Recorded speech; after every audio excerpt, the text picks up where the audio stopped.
талп ettирип ушундай бир сөздөрдү сүйлөп койгон. Бул мусулман имам эле адам эмес, мусулман адамдын адебине такыр туура келбей турган нерсе. Мана ушул мээнет кылган, эмгек кылган эл ушинтип кол менен чөп оруп жыйнап 30 жылдан берки мен көргөн тиричилик дагы деле ушул бойдон уланып келатат. Ал эми жогору жакта, могул жакта элдин жайыты, жайлоо, топурагы чыккан жайлоо. Анткени эмне сапатсыз мал көбөйгөн, жердин топурагы чыгып, кыртышы өзгөрүп туугандар. Мына өзгөрүлүп бараткан мезгил. Дагы бир 5-10 жыл, 15 жыл, 20 жылдан кийин кандай көрүнүштөр болот али белгисиз. Бирок ушул кетиште сансыз сапатсыз туяктардын көбөйүшү менен жер кыртышы алда качан эле өзгөрүшү мүмкүн. Бул биринчи жагы. Экинчи жагынан ошол сапатсыз мал жандыктардын өзүн-өзү мына ушундай түйшүктөн кийин өзүнүн чыгымын актайбы, канчалык деңгээлде ушул дыйкандарга, чарбагерлерге киреше алып кирип атат, жашоо тиричиликти канчалык деңгээлде өзгөртүрүп атат. Бул боюнча албетте көп эле адамдар али ойлоно элек. Бирок негизги тема бул эмес туугандар. Негизги тема киче ушу интернеттен бир дамланын сүйлөгөн сөзүн угуп калдык. Эми мына биз Жаңдор каналы ачылганга чейин, Жаңдор каналы ачылгандан кийин деле сандан сапатка өтүүгө болгон умтулуу эл арасында канчалык деңгээлде маанилүү экенин байкап көрүп билип жүрөбүз. Келип туруп минбарда отуруп талп ettирип ушундай бир сөздөрдү сүйлөп койгон. Бул мусулман имам эле адам эмес, мусулман адамдын адебине такыр туура келбей турган нерсе. Биринчиден ошол темада көрүнүп турат, бул киши жакшы билбейт. Экинчиден ошол арашан баккан адамдар ким экенин дагы билбейт. Анан бардыгын акмаксыңар, тупойсуңар деп бир эле жолу эмес, 10 жолудан ашык кайталаган мына ушул дамыланын сүйлөгөн сөзү өтө бир жүрөккө тийди. Жана бул чарбачылыкты билбегендиги, анан эл арасындагы жашоону дагы билбегендиги. Такыр туура эмес. Албетте бар соода бар жерде пайгамбарыбыз бекеринен насыяттарды калтырган эмес. Чынчыл соода жүргүзгүлө. Мен ягуш лейса минни деп, мисалы, ким соодада чынчылдык кылбаса, жалганчылык кылса, ал менден эмес деп катуу хадистерди айтып эскерткени, бул ошол болуп аткан сооданын арасында ар кандай нерселердин болоруна далил берген. Ошон үчүн пайгамбарыбыз алдын ала эскертип, же болбосо ошол мезгилде болуп жаткан мезгилде кандай бир терс көрүнүштөрдү, таразадан алдаган, башка нерседен алдаган нерселерди көрүп отуруп, анан пайгамбарыбыз ушундай нерселерди айтат. Эми туугандар, бул сандан сапатка өтүүнүн мааниси, маңызы эмнеде? Бир кочкордун баасы $1 миллион жетти, $500 000 жетти, $50 000 өйдө кетип атат. Бул каяктан алынган баалар, эмне болгон баалар, ким кымбаттатып атат? Аферисттерби чындап эле, же жалганчыларбы чындап эле? Туугандар, бул терең ойлонуп көрсө ар бир эле адам жооп таба турган нерсе. Бир кочкордун баалуулугу, туугандар, биз каналдарда ушу видеолорубузда айтып келебиз. Бир күчтүү жакшы кочкордун баалуулугу, эгерде эми бизде азыр өнүккөн болсо, искусственный осмеление кылып туруп 1000 койго кое турган болсо, жөнөкөй 1000 койдун берген этинен 3 эсе көп эт берет. Мисал айтканда, 1000 коюңуз 25 000 килограмм эт бере турган болсо, ошол жакшы кочкордон туулган койлордун козулары 75 000 килограмм эт берет. Туугандар, бул деген 50 000 килограмм разница 1000 койдон. Ал эми статистика боюнча Кыргызстанда азыр 8,5 миллион кой регистрациядан өтүптүр. Эми билесиздер, эл арасында бул баягы каттоо жүргөн мезгилде эч бир эле адамдар, королор баягы дактаана канча кою бар экенин жаап жашырат. Бул деген сөз азыр биз 2 эсе 3 эсеге да көбөйтүп алсак болот. Статистика боюнча мисалы Кыргызстандагы койлордун саны канча. Бирок ушул миллиондогон коюбуз бар болуп туруп, экологиябызды талкалап, жерибизди, жайытыбызды талкалап, ушундай нерселерди кылып атканыбыз менен биз экспортко чыга албайбыз. Өзүбүздүн мамлекетибизди араң каржылайбыз. Экспортко мисалы биз эми араб туугандар менен дагы алакада болуп жүрүп калганбыз убагында. Эми туризм ар жак бер жакта иштер менен. Бирок ошол арабтардын арасында биздин жайытты, жайлоону көрүп туруп, көп количестводо, мындайча айтканда чоң объемдо эт сурагандар болгон. Бирок мына ушул этти мен ошондо эле айтчу элем. Биз эч кандай силердин талабыңарды камсыз кылып бере албайбыз. Анткени биздин койлордун размерлери, объемдору разнообразный, ар түрдүүчө. Мисалы бир эле жаштагы койдун килограммы 25 килограммдан 50 килограммга чейин болсо, разница алардын талабы 5 килограмм нары бери ойношу мүмкүн. Мисалы куйругунун өлчөмү мынча болсун, тушанын өлчөмү мынча болсун деген талаптар менен келет. Мына ушул талаптарды аткара албаган үчүн биз эч качан экспорт кыла албайбыз. Ал эми Арашандын баратышы, Ала тоонун барып жаткан багыты мына ушул дал ушулда. Бүгүн албетте бул Арашан, Ала тоо аз болгон үчүн соода көп, соода жогору болуп атат. Балким бир канча жылдан кийин баасы түшөттүр, бирок менин оюмча эч качан бул жакшы нерсенин баасы түшпөйт. Анткени ошол жакшы сапатка өтүүгө болгон далалат эл арасында жүрө берет, жогорулай берет. Эмне үчүн баасы кымбат болуп жатат? Кошуна өлкөлөрдүн Өзбекстан, Казакстан бизге караганда бай өлкө, калкынын саны көп өлкө. Мына ушул өлкөнүн жарандарынын ушул Арашан коюна болгон кызыгуусу. Эми ар ким ар кандай кызыгат, туугандар. Бирөө ошол келечекте койлордун массасын, салмагын жогорулатайын деген өңүттө кызыгат. Бирөөсү жөн эле ошол баягы көркөмүнө кызыгат. Бирөөсү эми бул жашоо болгондон кийин туугандар, ар кимдин табити ар башка. Ар кимдин жашоо образы ар башка. Ооба туура баягы пайгамбарыбыздын убагындагы чыныгы мусулмандар сахабалардай жашаш кыйын. Бирок ошончолук жеңилдиги бар азыркы бүгүнкү күндөгү мусулмандардын. Бирок менин оюмча туугандар, мына ушул кой багытында, кой чарбасында жүргөн инсан катары айтарым эч качан бул сандан сапатка өтүүдө эч кандай кемчилик жок. Албетте бар арасында жана жогоруда айткандай соода жүргөн мезгилдерде кээ бир соодаларда ошо фальшивый, кээ бир соодаларда ошо жалганчылык аралашып кеткен жагдайлар дагы бар.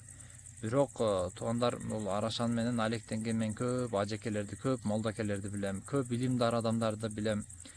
Булардын баары тең ушул жанагы таксырыбыз айткандай $50,000 эмес, $100,000 $200,000 садака кылгандар бар. Мечит тургузгандар бар. Канча жакшы иштерди кылып аткандар бар. Бирок ошол каяктан келип аткан акча? Ошол көбүнчөсү 90% мына сырттан келип аткан акча, сырткы мамлекеттен. Эмне үчүн дегенде, мисалы Казакстан, коңшу Казакстанды эле алайлы. Мына алдын бир 3-4 жыл мурун Кубаныч деген бир чарбагер бала келген, $40,000 кочкор алып кеткен.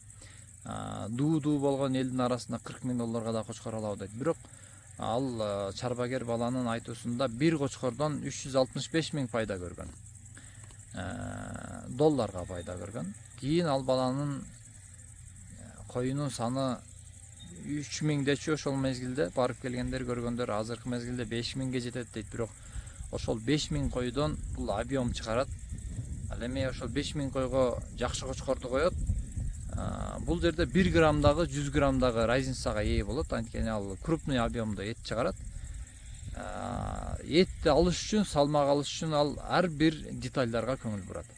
Ал эми кымбат, мисалы $1,000,000 кочкор алса дагы 5,000, жана мен жогоруда айткандай 5,000 койдун арасынан 1000 эле койду сатып чыгара турган болсо, бул 50,000 килограмм разница менен 50 тонна эттин килограмм менен разница менен чыгат.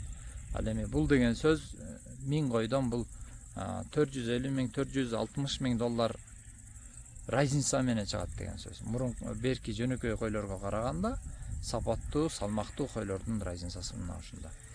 Ал эми Арашандын түпкү багыты, минимальный багыт, ар бир багытта максимальный, максатта максимальный максат, анан ошол эле максаттын минималдуу жагы да болушу мүмкүн.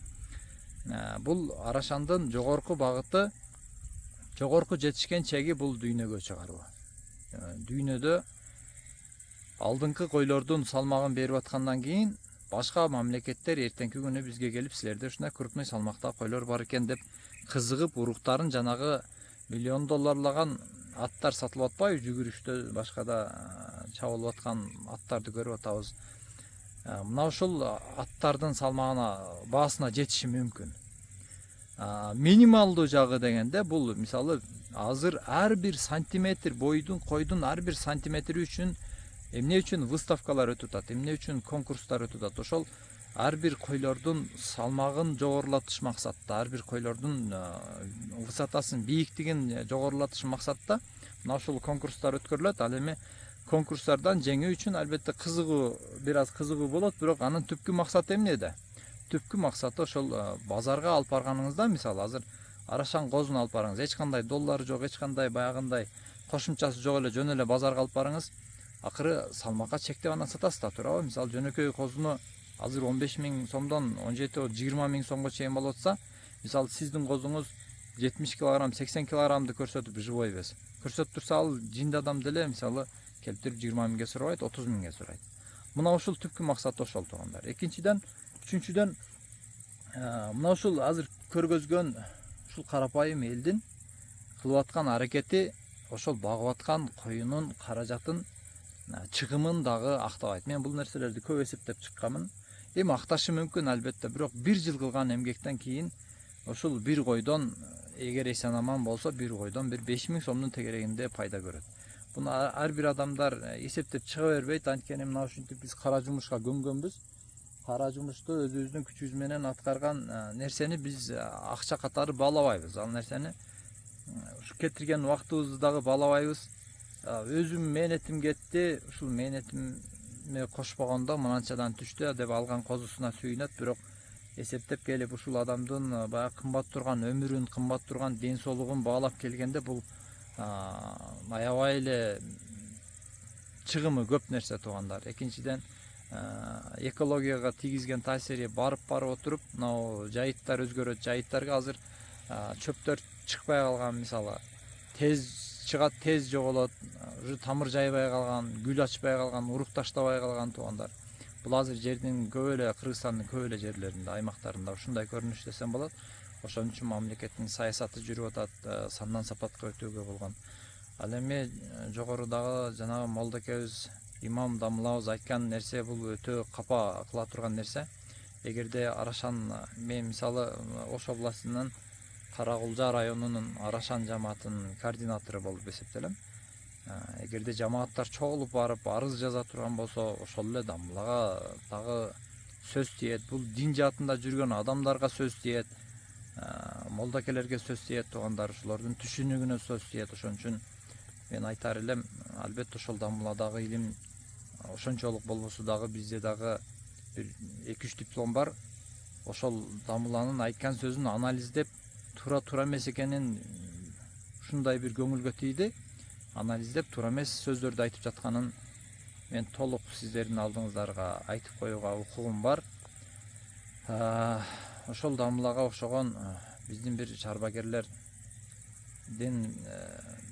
желаниясын, баягы каалоосун кайтара турган сөздөр, жөн эле туруп ушул адамды акмакчылыкка теңеп айткан сөздөрү, бул акмак эле акмак деп айткан сөздөрү биздин бир көп адамдардын көңүлүнөн жай таппады деп ойлойм.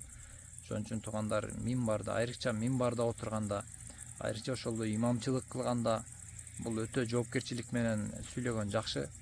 Анткени көптөгөн адамдар ошол адамды карап отурат, ошол адамдын айткан сөзүнөн, кылган ишинен үлгү алайлы деп отурат туугандар. Ошон үчүн көп катачылыктарды кетирүүдөн эл алдында баарыбыз сак болгонубуз, этият болгонубуз жакшы. Ал эми Арашанда туугандар ар бир нерсесинде эле көңүл бура бербей, негизги түпкү максаты жана мен айткандай, ар бир чарбаңыздарды ошол сапатка өткөрүүгө. жакшы кочкорлорду эми арашан темасы болбосо деле жакшы кочкорлорду алып койгонго аракет кылыңыздар туугандар, ошондо пайдасын көрөсүздөр. Мисалы 100 коюңуздар бар болсо дагы кийинки жылы бир 2-3 миңден разница козуңарды сатсаңар дагы бул дагы чоң өзгөрүш, чоң жетишкендик болуп эсептелет. Бир кочкорду 2 жыл, 3 жыл иштетесиздер. Кайра эле ал кочкорду багып сатсаңыздар ал баасы өлбөйт дегендей. Базарга эле барыңыздар. Базарга эле барып жакшы бир уруктуу, жакшы бир адамдын, дыйкандын, чарбагердин кебете кечпиринен деле көрүнүп турат. Бир жакшы бир кочкорду алып келип коюп, ушул жагын аракет кылсаңыздар деле болот. Эч кимге арашан бак, анан арашанды деп таңуулап, анан сен бакпасаң аферисттерге алданасың дегенде эч ким бир мындай нерселерди кылбайт. Наоборот, тескерисинче арашан баккан мен мисалы мына арашан сапатка өтөм деп жүргөнүм менен ушу жакшы койлорго жетпей жүрөм. Анткени дефицит, жетишсиздик. Арашан баккан байкелердин коросуна бара турган болсоң жөндөн жөн киргизбейт, жөн эле көрсөтө бербейт, ошончолук эмгегин дагы башка бирөөнүн көзүнө салып бергиси келбейт туугандар.